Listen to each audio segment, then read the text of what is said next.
Hello friends, तो हम लोग देखे थे इसके पहले करंट अफेयर्स जो पूछा हुआ है एसएस सीजीएल क्वेश्चन में, एसएस सीजीएल प्री में करंट अफेयर्स। तो इसके पहले एक हम लोग सीरीज देखे थे, इसका सेकंड सीरीज आज हम लोग देखेंगे।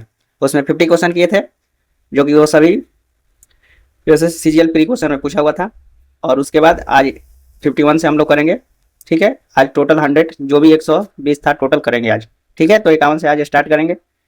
तो आइए देखते हैं इसका फर्स्ट क्वेश्चन पहले से 51 से। ठीक है, तो पहला क्वेश्चन ये था, किस किस राज्य केंद्र शासित प्रदेश में भारत की पहली पूर्णतः 100% डिजिटल साक्षरता पंचायत है? कौन से राज्य है? केरल। इसमें क्या है कि भारत की पहले पूर्णतः 100% डिजिटल साक्षर पंचायत है।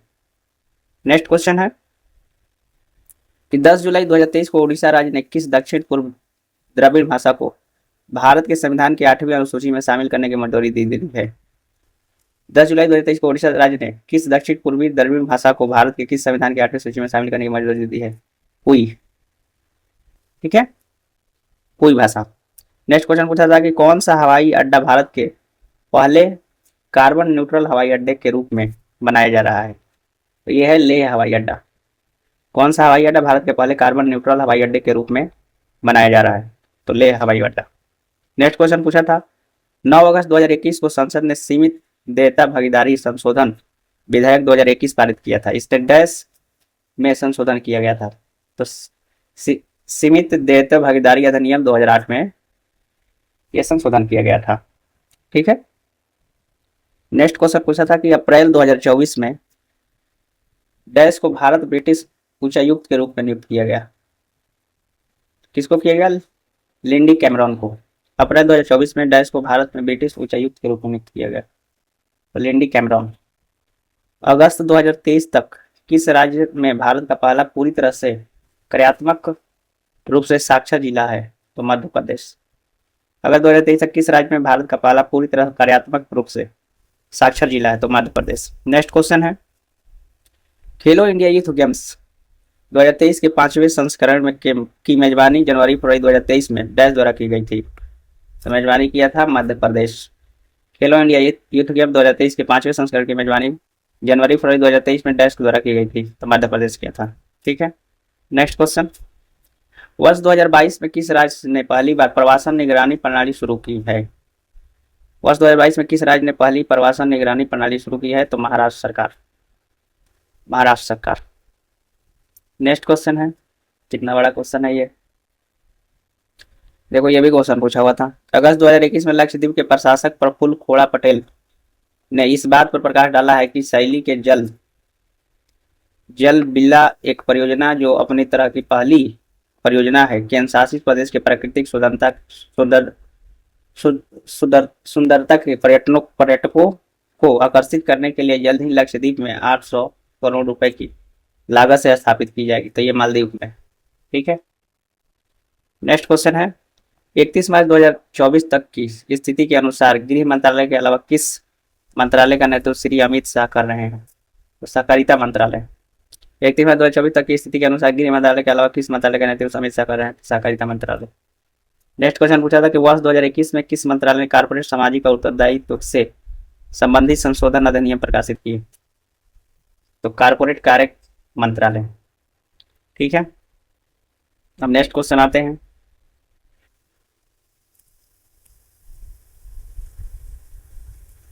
नेक्स्ट क्वेश्चन पूछा था यूडीआई किस मंत्रालय के अधिकार क्षेत्र में आता है? तो यह था इलेक्ट्रॉनिक्स एवं सूचना प्रौद्योगिकी मंत्रालय। यूडीआई जो कि आधार कार्ड बनाता है वही।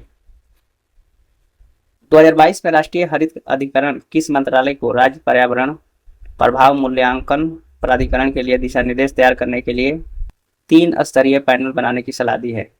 तो ये दी है पर्यावरण वन जलवायु परिवर्तन मंत्रालय। 2022 में राष्ट्रीय हरित अधिकरण ने किस मंत्रालय को राज्य पर्यावरण प्रभाव मूल्यांकन अधिकरण के लिए दिशा निर्देश तैयार करने के लिए 3 सदस्यीय पैनल की सलाह दी है? तो पर्यावरण वन एवं जलवायु परिवर्तन मंत्रालय।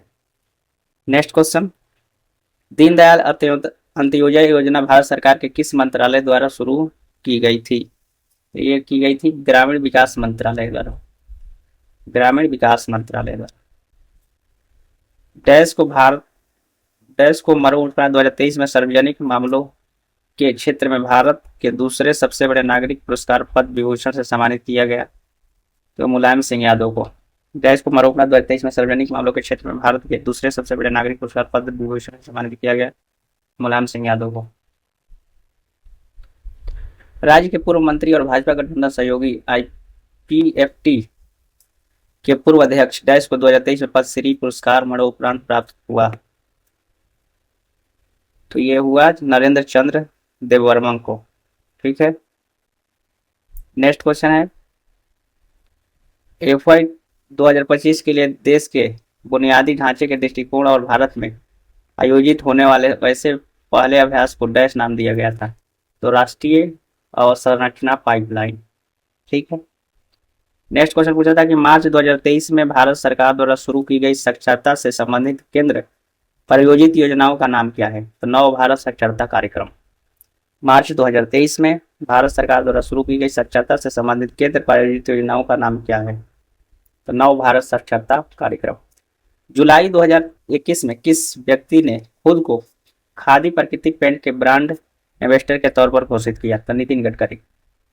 जुलाई 2021 में किस व्यक्ति ने खुद को खादी प्राकृतिक पेंट के ब्रांड एम्बेसडर के तौर पर घोषित किया? तो नितिन गडकरी। नेक्स्ट क्वेश्चन पूछा था, ये क्या है यार क्वेश्चन है, छोड़ो इसको। ये वाला क्वेश्चन देखो, स्टेटमेंट वाला था। जनवरी 2022 में भारत सरकार ने यूक्रेन में फंसे भारतीयों को निकालने के लिए कौन सा निकासी अभियान शुरू किया था? तो यूक्रेन वाला ऑपरेशन गंगा। ठीक है, operation Ganga, Ukraine operation Ganga. 7 इंजनों द्वारा संचालित दृष्टिकोण जो स्वच्छ ऊर्जा और सबका प्रयास पर आधारित है, निम्नलिखित में किस योजना से संबंधित है? तो पीएम गति शक्ति मास्टर प्लान। पीएम गति शक्ति मास्टर प्लान। मार्च 2024 तक कौन सा राष्ट्रीय हरित न्यायाधिकरण का अध्यक्ष है? तो प्रकाश श्रीवास्तव। डैश ने 29 मई 2023 को केंद्रीय सत्कर्ता आयुक्त के पद पर शपथ ली है? ये लिए प्रवीण कुमार श्रीवास्तव।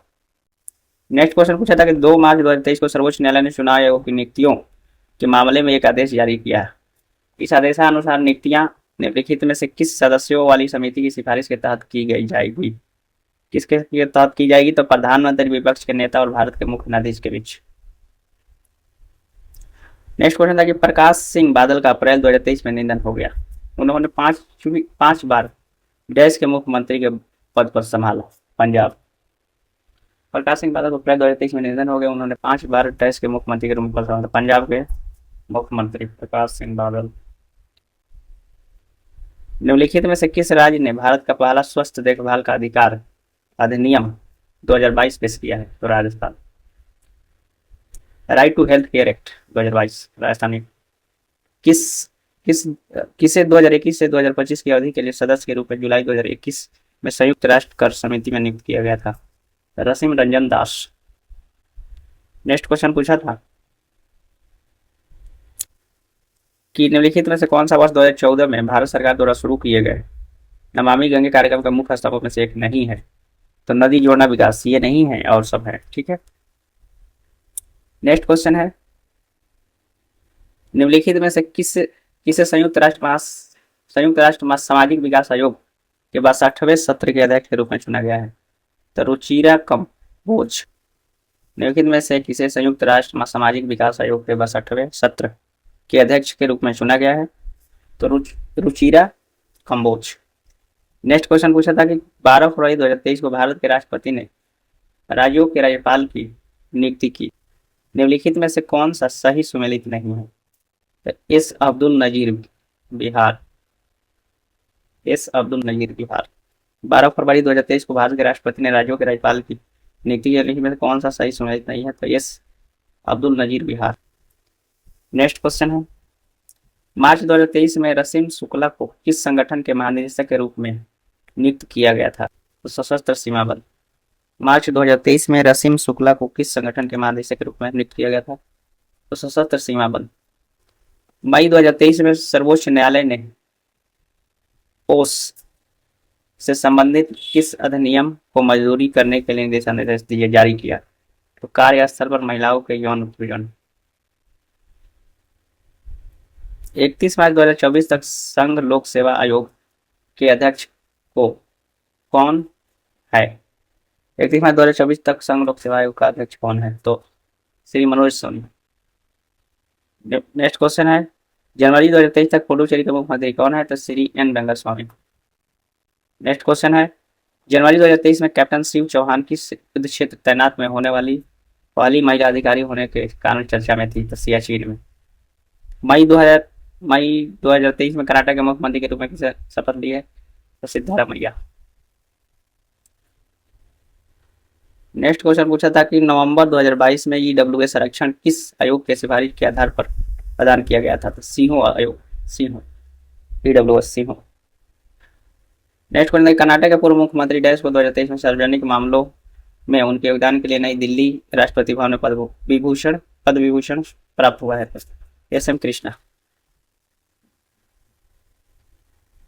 कर्नाटक के मुख्यमंत्री को डैश को 2023 में सार्वजनिक मामले में उनके योगदान के लिए नई दिल्ली के राष्ट्रपति भवन में पद्म विभूषण प्राप्त हुआ है? एस.एम. कृष्णा। नेक्स्ट क्वेश्चन, उसके बाद ये पूछा था, किस संगठन ने कहा कि भारत में एक समांतर न्यायिक प्रणाली एक अमीरों के लिए और दूसरी गरीबों के लिए नहीं हो सकती है? तो उच्चतम न्यायालय। मोबाइल टावरों और ईएमएफ उत्सर्जन अनुपालन पर जानकारी साझा करने वाले दूरसंचार विभाग द्वारा शुरू किए गए वेब पोर्टल का नाम बताइए? तरंग संचरण। इंडिया जस्टिस रिपोर्ट किस संगठन की पहल है? टाटा ट्रस्ट। नेक्स्ट क्वेश्चन बताइए, भारत के राष्ट्रपति जुलाई 2021 में डैश को कर्नाटक का राज्यपाल नियुक्त किया? थावल चंद गहलोत को कर्नाटक का राज्यपाल चुना गया 2021। जुलाई 2021 में किस कैबिनेट मंत्री को कर्नाटक के राज्यपाल के रूप में नियुक्त किया गया? थावल चंद गहलोत को।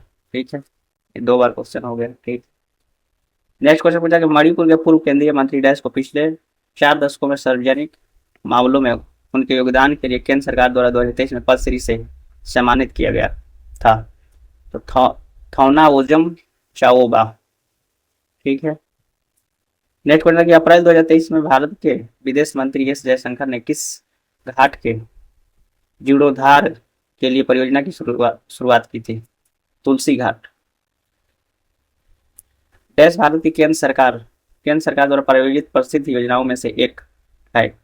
इसे देश की बीमारी बिजली वितरण कंपनियों को बचाने के उद्देश्य से नवंबर 2015 में शुरू किया गया था? तो उज्ज्वल डिस्कॉम इंश्योरेंस योजना।